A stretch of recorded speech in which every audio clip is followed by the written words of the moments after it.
आप देख रहे हैं प्रोग्राम दस्तक रेहान तारिक के साथ। आज जिन स्टोरीज पर देंगे दस्तक उनमें शामिल है तोशाखाना केस में सजा के कितने इम्कानात, सिंध में बल्दियाती इंतखाबात इल्तवा का शिकार क्यों, कप्तान का बड़ा ऐलान एक और बहरान, और फिर जिक्र करेंगे कि खवातीन के लिए कैसे खतरनाक है बलूचिस्तान।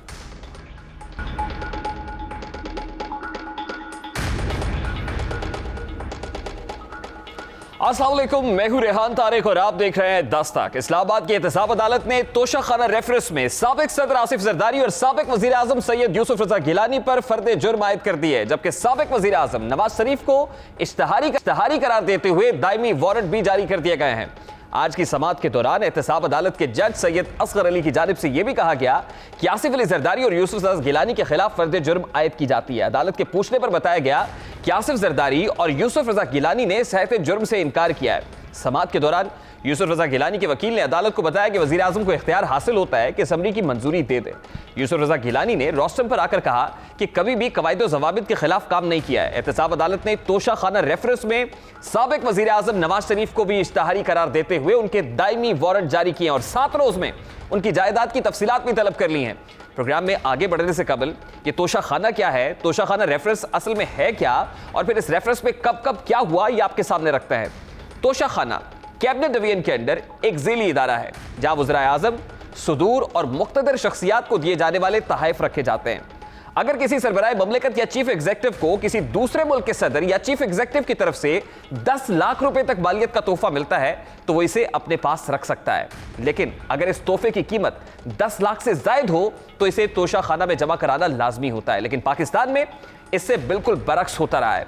साबिक हुक्मरानों पर भी सरकारी तहाइफ अपने इस्तेमाल में लाने के इल्जामात आयद होते रहे हैं। कैबिनेट डिवीजन के मुताबिक 8 साल तक पाकिस्तान में हुकूमत करने के बाद अपनी वापसी से पहले साबिक वजीर आजम शौकत अजीज खामोशी से करोड़ों रुपए मालियत के बैरूनी ममालिक से मिलने वाले तोहफे वो 733 कीमती तहाइफ हैं जो अपने साथ लेकर चले गए। इनमें धारीदार खंजर है, हीरे हैं, ताज हैं, ब्रेसलेट्स हैं, नेकलेसेस हैं, सोने के सिक्कों के जोड़े हैं, ज्वेलरी है, गोल्फ किट्स है, रिपीटर गन्स है, ज्वेलरी बॉक्सेस हैं, गोल्ड हैंड ताज हैं, और इसी तरह से हीरो और सोनों से बने हुए कांटे, मोबाइल फोन्स, 6 घड़ियां शामिल हैं। वो अपने साथ ले गए। वो अशिया उसूलन तो तोशाखाना में जमा होनी थी, मगर शायद ये इतनी पुरकशिश थी कि जाते हुए शौकत अजीज इन्हें भी अपने साथ ले गए। सबसे हैरान को नंबर यह है कि सरकारी दस्तावेजात में बरतानवी वजीर आजम की बीवी से मिलने वाला एक हैंड बैग मुज़क्का खेज तौर पर सिर्फ 300 रुपए का बताया गया, या इससे भी कम, यानी 2 पाउंड का, जो वजीर आजम की अहलिया रुखसाना को मुफ्त दिया गया था। फहरिस्त के मुताबिक शौकत अजीज ने 3 तहाइफ तोशाखाना में जमा कराए, जबकि 733 तहाइफ जनवरी 2008 में अपने साथ लंदन ले गए ताकि लंदन, दुबई और अमेरिका में अपनी रिहाइशगाहों को सजा सके, उनकी आराइश व ज़ेबाइश हो सके। तुर्क सदर रजब तैयब एर्दोगान की अहलिया की जानिब से साबिक वजीर आजम यूसुफ रजा गिलानी को दिया जाने वाला हार भी तहकीकात की जद में रहा है। ये इल्जामात और इक़दामात ना सिर्फ कौम के नुकसान का बायस बनते हैं बल्कि बहैसियत कौम शर्मिंदगी का मकाम भी है। लेकिन कभी भी इन इल्जामात की तहकीकात हुई हैं और ना ही किसी भी सरबराह ने अपने इस इक़दाम पर माजरत की है। रवा साल मार्च में साबिक सदर आसिफ अली जरदारी समेत 2 वज़ीर आज़म नवाज शरीफ और यूसुफ रजा गिलानी के खिलाफ इस्लामाबाद की एक एहतसाब अदालत में तोशाखाना से बैरून मुल्क से तहाइफ की सूरत मिलने वाली कीमती कारें खरीदने का नया रेफरेंस दायर किया गया। रेफरेंस के मुताबिक यूसुफ रजा गिलानी जब वजीर आजम थे तो उन्होंने कवानीन में नरमी पैदा करके साबिक सदर आसिफ अली जरदारी और साबिक वजीर आजम नवाज शरीफ उनको तोशाखाना से गाड़ियां खरीदने की इजाजत दी, इंतहाई कम नरखों पर।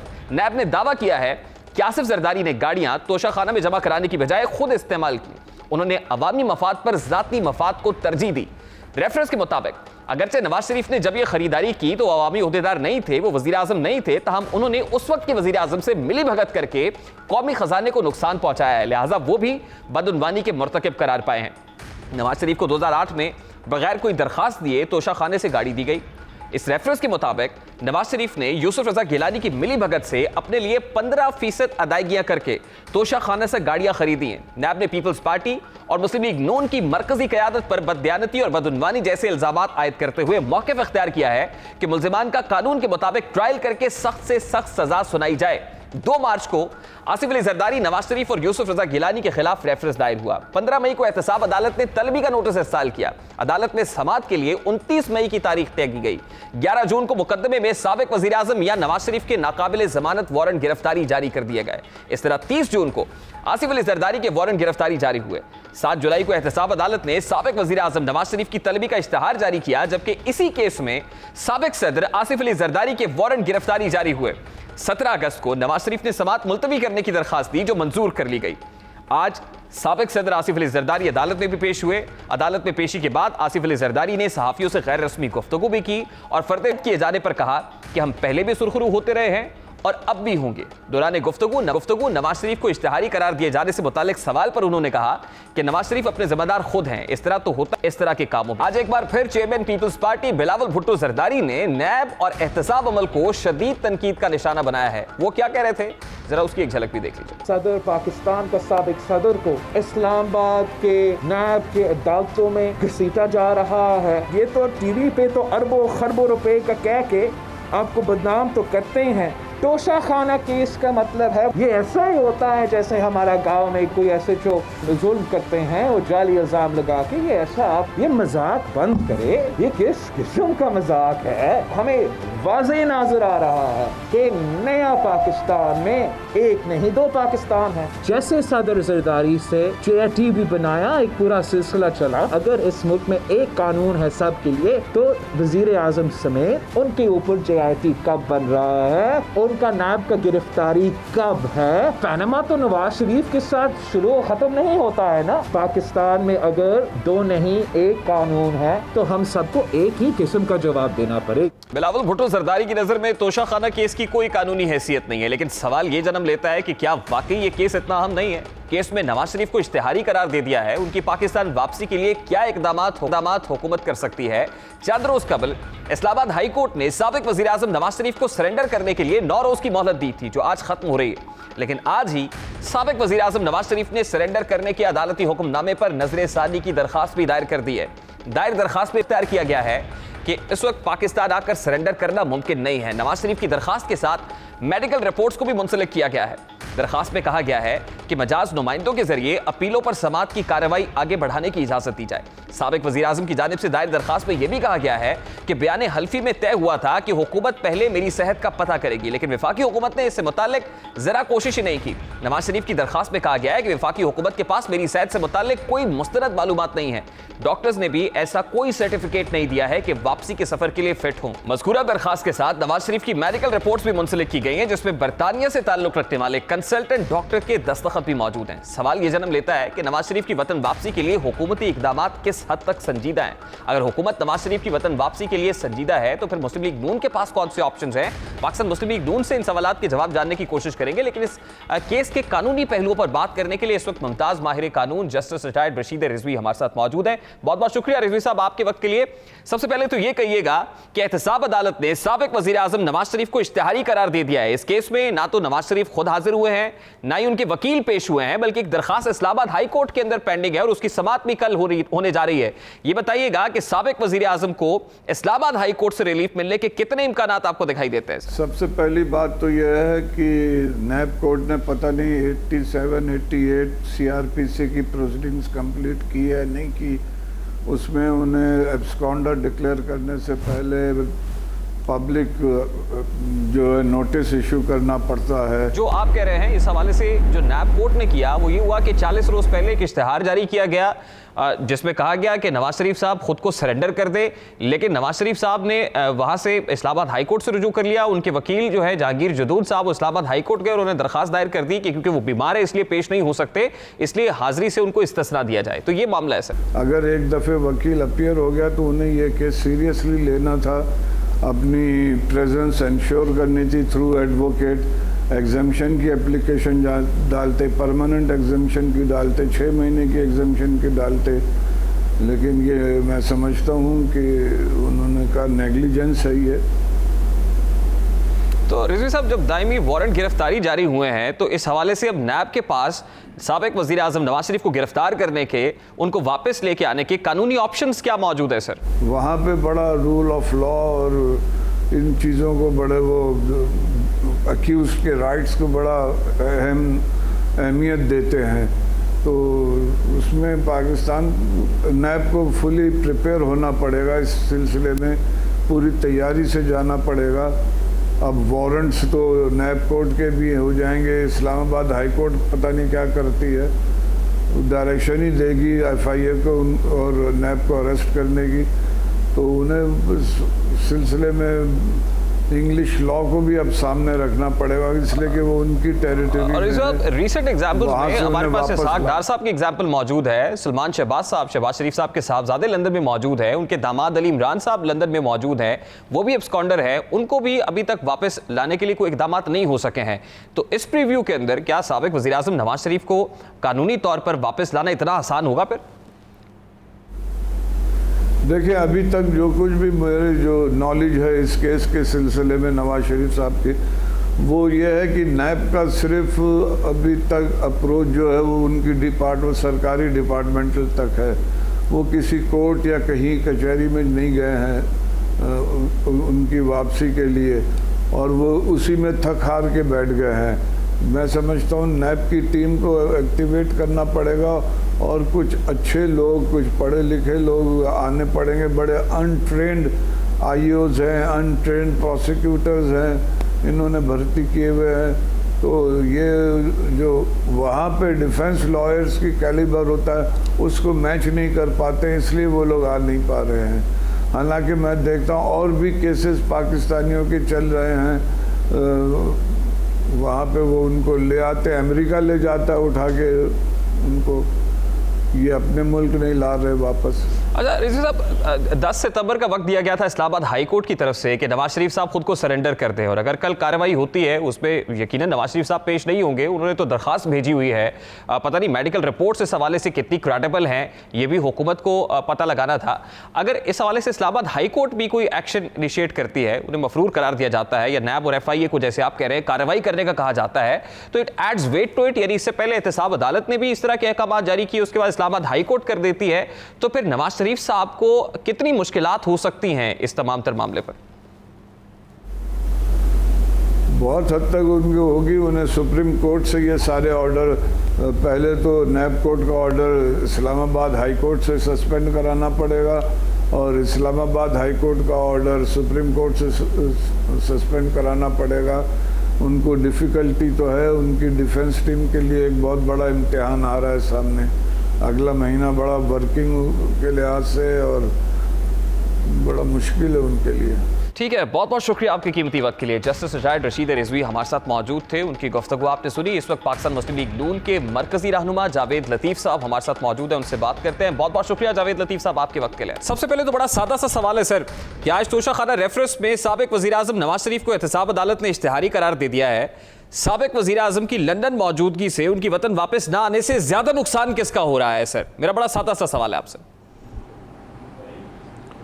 यार आप सादा सा करें या मुश्किल सा सवाल करें, बात तो सीधी सी है।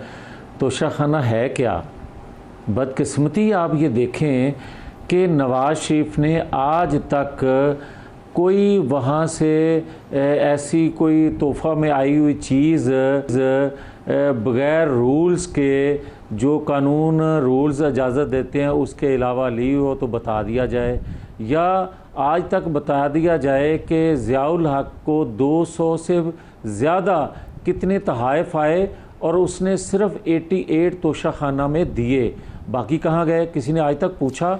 मुझे आज कोई बताए परवेज मुशर्रफ इसका जवाब तो नैब रेफरेंस में है ना। सिर्फ नैब तो कह रहा है कि जिन रियायती नरखों पर साबिक सदर जरदारी साहब ने लिए, साबिक वज़ीर आज़म यूसुफ रज़ा गिलानी को दिए गए, उसी तरह से साबिक वज़ीर आज़म नवाज शरीफ साहब को भी तोहफ़ दिए गए 15% परवेज मुशर्रफ को कितने तोहफ़ आए, और ख़ास तौर पर वो सऊदी अरब का जिक्र करते हैं, कैश भी आए और दीगर भी आए।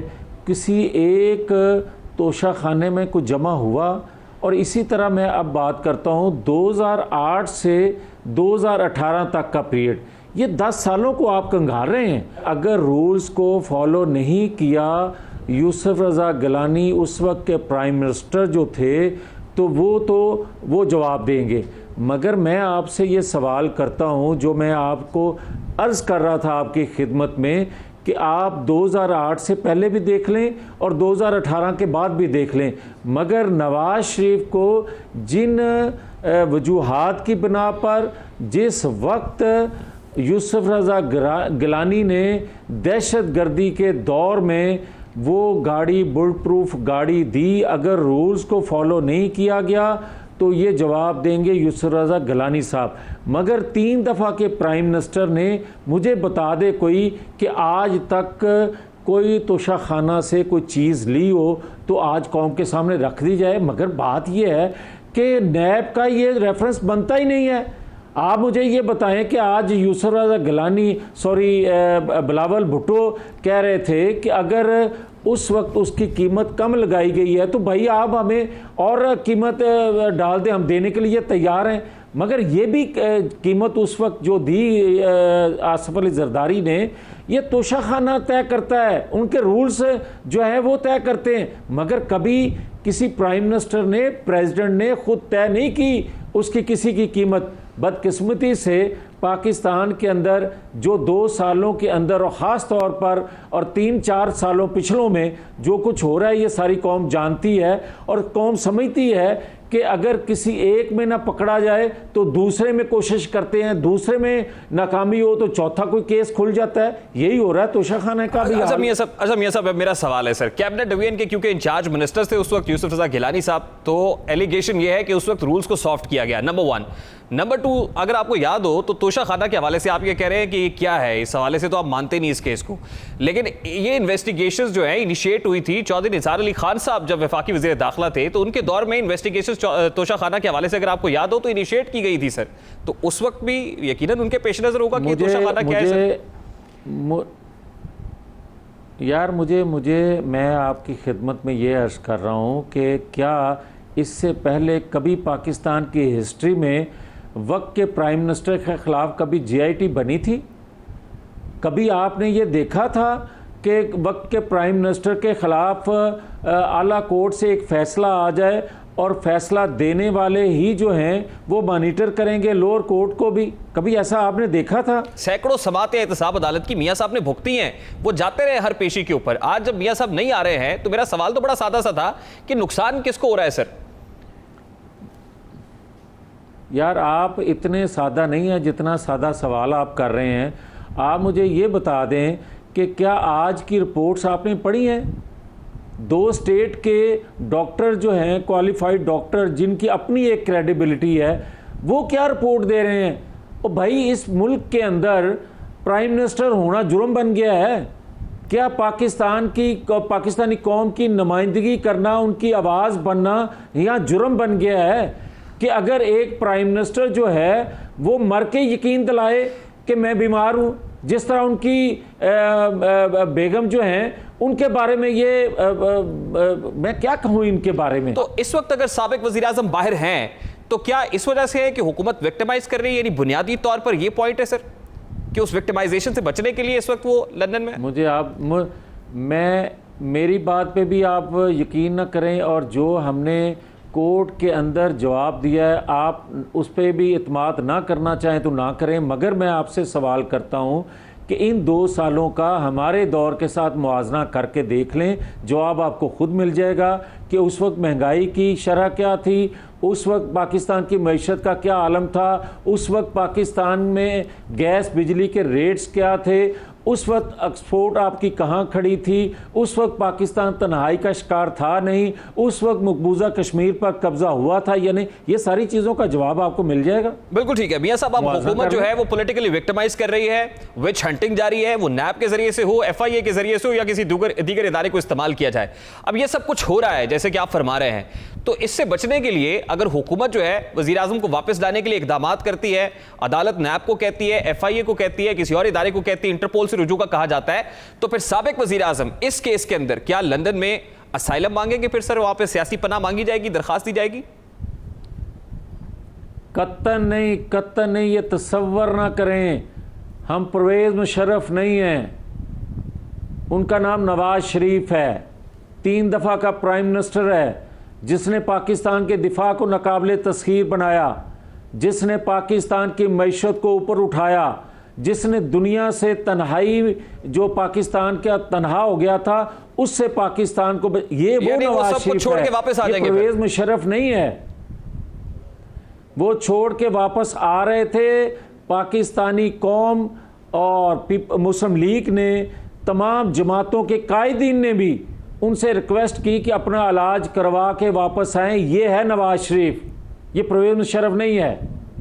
ठीक है, यानी अगर वो अभी इस वक्त बाहर है तो आप कह रहे हैं कि ऑपोजिशन जमातों ने ये फैसला किया कि वो वापस ना आए, यही उनके लिए बेहतर है। ये रैबर कमेटी में फैसला हुआ है सर? मैं कह रहा हूं कि तमाम अपोजिशन जमातों के लोग भी जो हैं, उन सब के जिनसे राब्ते थे, सब ने कहा कि आप अपना इलाज पर, अपनी सेहत पर कंप्रोमाइज़ ना करें, अपना इलाज करवा के पाकिस्तान आएँ, क्योंकि वो इलाज को अधूरा छोड़कर पाकिस्तान आने के लिए तैयार थे जो ये बोंगियां मार रहे थे उस वजह से, और जो पाकिस्तान की हालत इन्होंने कर दी है इस वजह से। भैया साहब, इस बात से तो आप भी एग्री करेंगे कि एक नवाज शरीफ की एक तस्वीर आती है तो हुकूमती सफ़ों में खलबली मच जाती है। इसका मतलब यह है कि एक तस्वीर से अगर हुकूमत परेशान हो जाती है तो लंदन में बैठे हुए नवाज शरीफ से यहाँ पाकिस्तान में मौजूद नवाज शरीफ तो ज्यादा तगड़ा है। फिर तो अगर ऑपोजिशन जमातें उनको ये मशवरा दे रही है कि वापस ना आए, तो आपको नहीं लगता कि मोमेंटम जो नवाज शरीफ के पाकिस्तान मौजूद होने से बन सकता है वो वहां रहने से नहीं हो सकता? Sir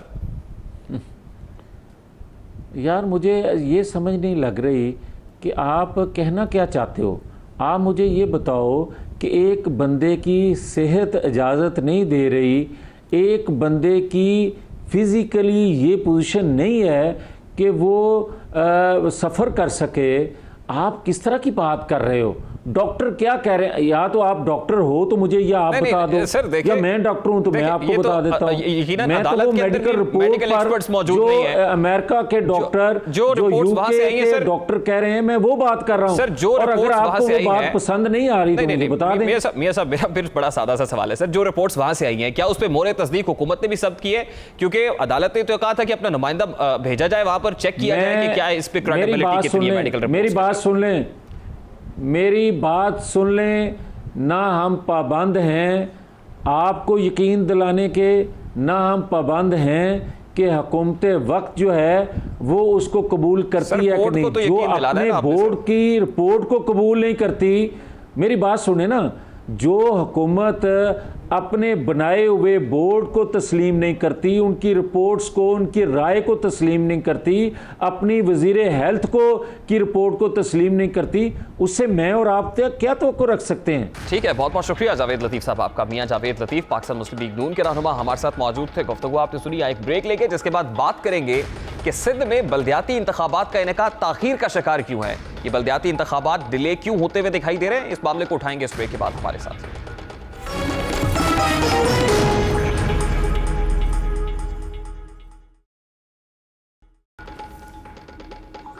welcome back. कराची के मसाइल पर सियासी बयानबाजी जोरों से जारी है। मेयर इख्तियारात का शकवा करते करते अपनी मुद्दत पूरी कर चुके हैं। वफाक और सूबाई हुकूमत के दरमियान भी लफ्जी गोलाबारी जारी है, लेकिन शहर के असल मसाइल हैं कि हल होने का नाम नहीं ले रहे। शहर के बासी भी इल्जामात की सियासत से मुख्तार से गए हैं, और आज इसी की निशानदेही वफाकी वजीर असद उमर ने भी की। वो क्या कह रहे थे, सबसे पहले उसकी एक झलक आपको दिखाते हैं। मान गया 750 अरब है उनका, शुरू करो कल से यार।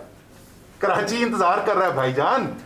ये सियासत जो है ना, ये नहीं चलेगी अब। और ये जो है ड्रामेबाजी, प्रेस कॉन्फ्रेंस एक दूसरे के खिलाफ, अगर पीटीआई और पीपल्स पार्टी दोनों करेंगी, दोनों का मैं बोल रहा हूँ कराची के अवाम से जूते पड़ेंगे अगर सिर्फ प्रेस कॉन्फ्रेंस की। काम करो जाके भाईजान ग्राउंड के ऊपर। कराची चलते हैं, मुझे केसीआर दिखा दो जमीन पे किधर है, K4 दिखा दो जमीन पे किधर है, ग्रीन लाइन किधर है, S3 किधर है, ये मुझे दिखा दो अगर पुराने हैं तो। सर ये पुराने हैं बातों के अंदर, ये सिर्फ बातें होती रही हैं। अब हम कह रहे हैं इनको काम करने के लिए। अब बार बार ये सवाल पूछा जाता रहा है कि कराची का असल मसला क्या है, शहर के मसाइल हल कैसे हो सकते हैं। हर बार मसले बयान हुए मगर उनका हल किसी ने पेश नहीं किया। जमहूरी रियासत में मसाइल का हल इख्तियारात की निचली सतह तक मुंतकली में, और कराची के मसले का हल भी शायद यही है। मकामी हुकूमत की मुद्दत 30 अगस्त को खत्म हो चुकी है, मगर यहाँ दोबारा से बल्दियाती इंतखाबात होते हुए दिखाई नहीं दे रहे हैं। सवाल यह भी उठता है कि सूबे में इंतखाबात मुमकिन क्यों नहीं है। इसका जायजा आपके सामने रखते हैं। बल्दियाती इंतखाबात के लिए हल्का बंदियां लाजमी है, मगर महकमा शुमारियात ने मरदमशुमारी 2017 के आदाद शुमार सरकारी तौर पर शाया नहीं किए हैं। लिहाजा इलेक्शन कमीशन आइन और कानून के तहत आबादी के गैर हतमी आदाद शुमार पर इंतखाबात नहीं करा सकता है। इलेक्शन कमीशन 31 अगस्त को सिंध की बल्दियाती हल्का बंदियों को नोटिफिकेशन जारी कर चुका है, जिसके तहत आज से हल्का बंदियों के अमल का आगाज होना था, लेकिन इलेक्शन कमीशन ने सिंध में बल्दियाती इंतखाबात के लिए हल्का बंदियों पर काम रोक दिया है। सेक्रेटरी इलेक्शन कमीशन ने कायमा कमेटी बनाए पार्लिमानी उमूर को ब्रीफिंग देते हुए अपना मौक़िफ़ पेश किया है कि आइन के तहत हल्का बंदियां मर्दमशुमारी के हतमी नोटिफिकेशन जारी होने के बाद होनी थी, लेकिन केपी और पंजाब ने मर्दमशुमारी के आर्जी आदादोशुमार पर हल्का बंदियों के लिए कानून में तरमीम की है, जिसके बाद वहां पर हल्का बंदियों के काम का आगाज हो चुका है। लेकिन सिंध ने कानून में तरमीम नहीं की, जिसके बायस हल्का बंदियों से मुताल्लिक मसला दरपेश है। सवाल तो यह भी उठता है कि हुकूमत मर्दमशुमारी के नताइज का ऐलान क्यों नहीं कर रही है। सिंध खुसूसन कराची के अवाम को मर्दमशुमारी के नताइज पर एतराज़ है। हुकूमत की अहम इत्तेहादी जमात MKM का मौक़िफ़ है कि कराची की आबादी ज़्यादा है, जबकि हुकूमत ने कम बताई और हुकूमत नताइज का ऐलान करके अपने अहम इत्तेहादी को खोना नहीं चाहती है। अब कानून के तहत मकामी हुकूमतों की मुद्दत खत्म होने के 4 माह के अंदर बल्दियाती इंतखाबात का इनेकाद बहुत ज़रूरी है, मगर मौजूदा सूरत हाल में ऐसा मुमकिन दिखाई नहीं दे रहा है। बलूचिस्तान में 27 अगस्त, खैबर पख्तूनख्वा में 28 अगस्त को मकामी हुकूमतों की मुद्दत खत्म हो चुकी है, जबकि पंजाब में लोकल बॉडीज़ को 4 मई से खत्म कर दिया गया है। आइन के आर्टिकल 219 के तहत मुकर्ररा मुद्दत में मकामी हुकूमतों के इंतखाबात कराना लाजमी है। इसी आर्टिकल के सेक्शन D के तहत मकामी, सूबाई, वफाकी और सेनेट इंतखाबात का इनेकाद कराना इलेक्शन कमीशन ऑफ पाकिस्तान की जिम्मेदारी है। इसी तरह आर्टिकल 140A के तहत हर सूबे की जिम्मेदारी है कि वो इख्तियारात को निचली सतह तक मुंतकिल करे, लोकल बॉडीज के इंतखाबात का अमल यकीनी बनाए। इसी आर्टिकल के सब सेक्शन 2 के तहत इलेक्शन कमीशन को ही इंतखाबात के इनेकाद की जिम्मेदारी पूरी करना होती है। अब सवाल यह भी उठता है कि लोकल बॉडीज के इंतखाबात कराने का सवाल है, सिंध में हल्का बंदियों की राह में रुकावट कौन डाल रहा है। इसी मामले पर बात करने के लिए इस वक्त सिंध से सूबाई वजीर पाकिस्तान पीपल्स पार्टी के रहनुमा तैमूर तालपुर हमारे साथ मौजूद है। बहुत बहुत शुक्रिया तैमूर तालपुर साहब आपके वक्त के लिए। इस वक्त सिंध में बल्दियाती हुकूमत अपनी आईनी मुद्दत पूरी कर चुकी है। 120 रोज के अंदर कानूनी तौर पर दोबारा से इंतखाबात होने हैं, लेकिन इलेक्शन कमीशन ऑफ पाकिस्तान जिसे आज से डिलिमिटेशंस पर काम करना था, वो काम यह कहकर रोक दिया गया है कि सिंध हुकूमत ने बार बार अप्रोच किया है, दरखास्तें दी गई हैं कि इस पर अभी वर्किंग ना की जाए। तो क्या सिंध हुकूमत के तहफ़्फ़ुज़ात क्या है सर? सिंध हुकूमत नहीं चाहती है कि पावर डिवॉल्व हो, फिर से बल्दियाती नुमाइंदे आए, वो अपने काम जारी रखें? मेरे ख्याल से इस वक्त पर वाहिद सिंध हुकूमत ही है जो चाहती है कि बल्दियाती इलेक्शन टाइम पर हों। अगर आप थोड़ा इसमें गौर करेंगे तो इशू क्या हुआ है, हमने सिर्फ ये डिमांड की है कि खान साहब एक मीटिंग बुला के उसमें जो सेंसस हैं, जो नए सेंसस की जो रिपोर्ट थी, उसके अकॉर्डिंगली हमारे इलेक्शंस होने चाहिए। एक भी ऐसी रिक्वेस्ट नहीं गई सिंध हुकूमत की तरफ से जिसमें कहा गया हो कि इलेक्शन डिले करो या इलेक्शन लेट करो या इलेक्शन ना करो। ये बहुत सिंपल और क्लियर एक लेटर लिखा गया था और इसके लिए कोई आपको महीनों की या उसकी ज़रूरत नहीं पड़ती, सालों की इसको करने के लिए सिर्फ एक ही मीटिंग कॉल करेंगे प्राइम मिनिस्टर CCI की, जिसके अंदर वो फैसला हो जाएगा और वो नए सेंसस के मुताबिक होगा, क्योंकि जो जहाँ का हक है वो उसको मिलना चाहिए। जो कराची की आबादी बड़ी है उसका हमें पता होना चाहिए, उस हिसाब से हमारे। तैमूर साहब आप ठीक कह रहे हैं कि सेंसस 2017 नोटिफाई नहीं हुआ है वफाकी हुकूमत की तरफ से, लेकिन बावजूद इसके पंजाब और KP में डिलिमिटेशंस पर काम हुआ है, इलेक्शन कमीशन ऑफ पाकिस्तान ने किया है और उसकी तौजीह वो ये देते हैं कि वहाँ की मकाम जो हुकूमतें हैं, सूबाई हुकूमतें, उन्होंने पार्लियामान में इसमें तरमीम की है, आईनी तौर पर गुंजाइश पैदा की है, लेकिन सिंध हुकूमत ने इस पर कोई कानून साजी नहीं की है जिसमें गुंजाइश पैदा की जा सके। तो आपके तहफ़्फ़ुज़ात बुनियादी तौर पर, एक तो आप कह रहे हैं कि सेंसस के हवाले से है, वो नोटिफाई नहीं हुआ, जिसकी वजाहत वो ये देते हैं कि अगर सिंध हुकूमत में ये मामला है तो फिर पंजाब और KP में तो हो रहा है सर। नहीं, हमारा बिल्कुल एक ही मामला है जो ये सेंसस का है जो मैंने आपसे, इसके अलावा हमारे कोई किसी चीज़ पे कोई एतराज़ नहीं है। और कानून साजी तो होगी जब ये अप्रूव करके हमें अप्रूव हो जाएगा, जब CCI अप्रूव कर देंगे, प्राइम मिनिस्टर साहब अप्रूव कर देंगे, उसके बाद का काम है वो। तो हम एक सेशन कॉल करेंगे, एक कैबिनेट मीटिंग होगी हमारा। फिर डेडलॉक क्यों है सर? तैमूर तालपुर साहब, डेडलॉक क्या है? क्यों? आपने तो यकीनन दरखास्त की होगी वफाकी हुकूमत से कि नोटिफिकेशन इशू किया जाए, लेकिन वफाकी हुकूमत इस पर लहतो लाल से काम क्यों ले रही है? आपको क्या दिखाई देता है? मैं आपको एक अपनी पेशेंट गोई बता दूं। वैसे मैं पेशेंट गोइयाँ देता नहीं हूँ, पर आप देखिएगा कि ना KPK में इलेक्शन कराएंगे ना ये पंजाब में इलेक्शन कराएंगे, क्योंकि इनको ये सिस्टम सूट ही नहीं करता। प्लस जो परफॉर्मेंस रही है पिछले 2 साल में, जिस हुकूमत ने 21 ट्रिलियन से लेके 2 साल के अंदर 42 ट्रिलियन पर ले गए हों, आपके खसारे को उनको लोग कैसे वोट देंगे? आज दवाइयों की प्राइसेस कहाँ पहुँच गई हैं, पेट्रोल की प्राइसेस कहाँ हैं, बिजली की प्राइसेस कहाँ पहुँच गई हैं, आपका चीनी की आज कीमत क्या है, आपके वीट की आज कीमत क्या है? तो ये तो इलेक्शन अफोर्ड कर ही नहीं सकती, किस तरह से अफोर्ड करेंगी? तैमूर साहब ठीक है, ये अपनी जगह पर आपकी बात दुरुस्त होगी, लेकिन जो सेंसस को नोटिफाई करना है इसका ताल्लुक दीगर सेक्टर्स के साथ भी है। यकीनन इस हवाले से जो महकमा खुराक है, वो जो जरिए इजनास का मामला है उसको भी देखा जाता है, जो एजुकेशन का मैटर्स है उसको भी देखा जाता है, वैक्सीनेशन के हवाले से इवन पोलियो वैक्सीन की बात की जाए तो सेंसस तो हर एतबार से बड़ा अहम है, सिर्फ बल्दियाती इंतखाबात के हवाले से तो अहम नहीं है। आपने दरखास्त दी होगी वफाकी हुकूमत को, उनकी तरफ से क्या तौजीह पेश की जाती है, और particularly when it comes to Karachi और सिंध, तो इसको इशू ना करने के पीछे आपको क्या रीजन दिखाई देता है? रीज़न तो हमें बताते ही नहीं ना, they are not giving us a reason for why they want to delay it. आपको पता है जैसे पीटीआई पावर में आई तो सबसे पहले उन्होंने क्या किया, पंजाब में लोकल बॉडी निज़ाम ही ख़त्म नहीं कर गया, यानी कि वो इस चीज़ में इंटरेस्टेड ही नहीं है। ये बात करते हैं लोकल बॉडी निज़ाम की, वहीं पर ये उसका उलट आपको करके दिखाते हैं। तो मतलब दे आर फाइंडिंग रीजंस। मजबूरन अगर इन्होंने ये नहीं किया तो हमें भी इसी पुराने सेंसस के साथ ही कराने पड़ेंगे लोकल बॉडीज़, तो हम कर लेंगे, पर जो एक राइट हमारा है वो उनको देना चाहिए। अगर ये उल्टे सीधे बहाने ढूंढेंगे इस इलेक्शन से भागने के लिए तो आई एम श्योर हम उनको पूरा फुली एक्सपोज कर सकते हैं। नहीं, लेकिन इलेक्शन ना कराना तो सिंध हुकूमत को बहुत सूट करता है तैमूर साहब। आप अपने एडमिनिस्ट्रेटर्स पहले लगा चुके हैं, इस पर भी एतराज़ात हो रहे हैं, एमक्यूएम को तहफ़्फ़ुज़ात हैं, छोटी जमातों को तहफ़्फ़ुज़ात है। जमात इस्लामी ये कह रही है, पाकिस्तान तहरीक इंसाफ कह रही है कि कराची के साथ जो है वो लिसानी तखसीस का रवैया भी रवा रखा जा रहा है, और उसके अलावा वो नुमाइंदे वहाँ पर लगाए गए एडमिनिस्ट्रेटर्स जिनका कराची के साथ कोई ताल्लुक नहीं है। तो फिर पाकिस्तान पीपल्स पार्टी को तो बड़ा सूट करता है कि बल्दियाती इंतखाबात ना हो, बल्दियाती नुमाइंदे ना आए, अब अपने एडमिनिस्ट्रेटर्स लगा के काम चलाते रहे। देखें, पीपल्स पार्टी ने पिछली बल्दियाती इलेक्शन में भी पूरा जो आपका अर्बन सिंध है उसमें कुछ ना कुछ अच्छी सीटें उठाई थी, और आपका जो रूरल सिंध है 95% सीटें हमने उठाई थी। तो हम तो चाहते हैं कि वहाँ पर भी हमारे नुमाइंदे हैं। पीपल्स पार्टी को एडमिनिस्ट्रेटर सूट नहीं करते, पीपल्स पार्टी को अपने लोगों को एडजस्ट करना है। हमारे लोग जो एमपीएस एमएनएस नहीं बने, जो पहले डिस्ट्रिक्ट चेयरमैन थे, यूसी चेयरमैन थे, तहसील के चेयरमैन थे, म्यूनसिपल मेयर्स थे, हमें वो सारे लोग अपने फिर से एडजस्ट करने हैं, इसलिए हमारी मजबूरी भी है इलेक्शन कराना। आपने बात की कि हम कराची में बाहर से लेके आ गए, इसमें मतलब बाहर से क्या, सिंध का सिंधी है, ऑफिसर का एक ट्रांसपेरेंट बैकग्राउंड है, करप्शन से पाक है, कोई उस पर नैब पे केसेस नहीं है। ठीक है, बहुत बहुत शुक्रिया तैमूर तालपुर साहब आपके वक्त के लिए। सिंध से सूबाई वजीर पाकिस्तान पीपल्स पार्टी के रहनुमा तैमूर तालपुर हमारे साथ मौजूद थे। गुफ्तगू आपने सुनी। यहाँ एक ब्रेक लेंगे और ब्रेक के बाद जब वापस आएंगे तो हवा की बेटी मदद को पुकारती रही मगर मदद को कोई नहीं आया। मोटरवे पर खातून से इस्मत दरी का दिल खराश वाकया पेश आया है, ये क्या मामला है, उठाएंगे इस ब्रेक के बाद हमारे साथ।